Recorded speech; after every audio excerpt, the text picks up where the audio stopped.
দেখুন, আমাদের মাননীয় মুখ্যমন্ত্রী পশ্চিমবাংলার শিক্ষিত যুবকরা যখন পরীক্ষা দিয়ে তারা চাকরি জয়েন করেছিল শিক্ষক 7-8 বছর করার পর দুর্নীতির দায়ে তাদের শিক্ষকতা চলে যায়।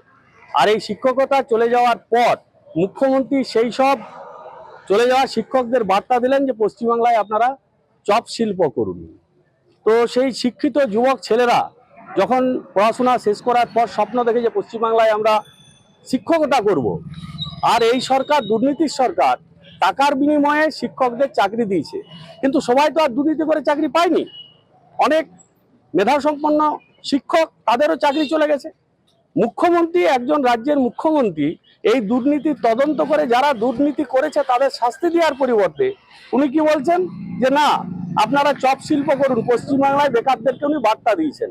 আমি ব্যক্তিগত জীবনে একজন শিক্ষক, তা আমি মনে করেছি যে পশ্চিমবাংলায় স্বাধীনতার পর শিক্ষকদের কোনো রাজ্যের মুখ্যমন্ত্রী এত অপমান করেননি। তো তাই আমি ওনার ওই চপ শিল্পের বার্তা নিয়ে আমি এটা প্রতিবাদ স্বরূপ আজকে চপ ভেজে এখানের মানুষকে আমি চপ শিল্পের অনুপ্রেরণা, যে যদি 2026-এ পশ্চিমবাংলায় ভারতীয় জনতা পার্টির সরকার প্রতিষ্ঠা না হয়, তাহলে শিক্ষিত যুবক ছেলেদেরকে এই চপ শিল্পই করতে হবে। তাই আপনারা সজাগ হন। 2026-এর নির্বাচন, মমতা ব্যানার্জি যেসব মেধাসম্পন্ন ছাত্রদেরকে অপমান করেছেন তার প্রতিবাদ স্বরূপ আপনারা এই সরকারকে উৎখাত করুন, ভারতীয় জনতা পার্টির সরকার প্রতিষ্ঠা করুন। শিক্ষিত বেকার যুবক তারা চাকরি পাবে, শিল্প হবে এবং মহিলারাও এখানে তাদের নারী সুরক্ষার থেকে নিশ্চিত হবে।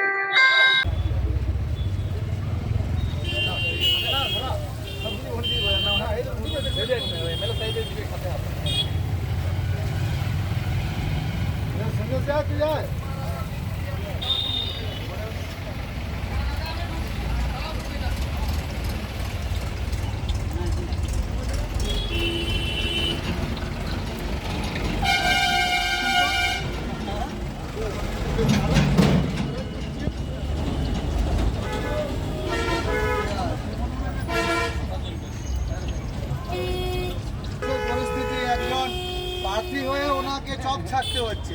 আমাদের পশ্চিমবাংলার আজ কি পরিস্থিতি কোথায় যায় ঠেকেছে। আজ না এখানে আছে শিল্প, না আছে কিছু। আজ একজন প্রার্থীকে হয়ে, একজন বিধায়ককে হয়ে চপ ছাড়তে হচ্ছে। দিদির উন্নয়ন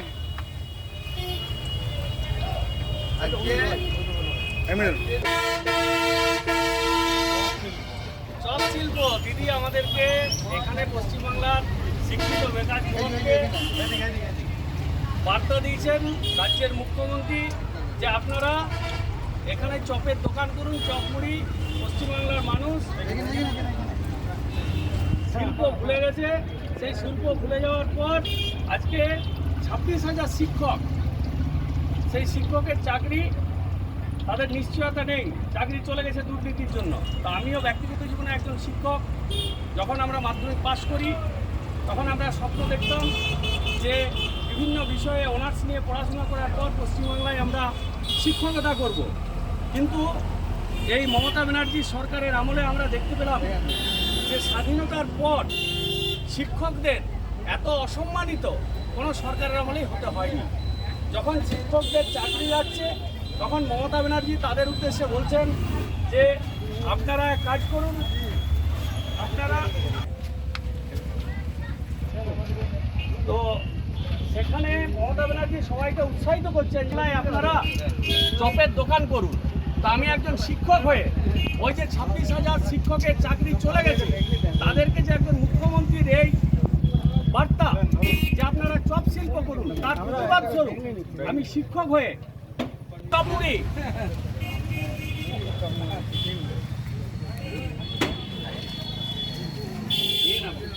দিদি চপমুড়ি খান শিক্ষক হয়ে আজকে চপ ভাজতে হচ্ছে বেকার যুবকদের।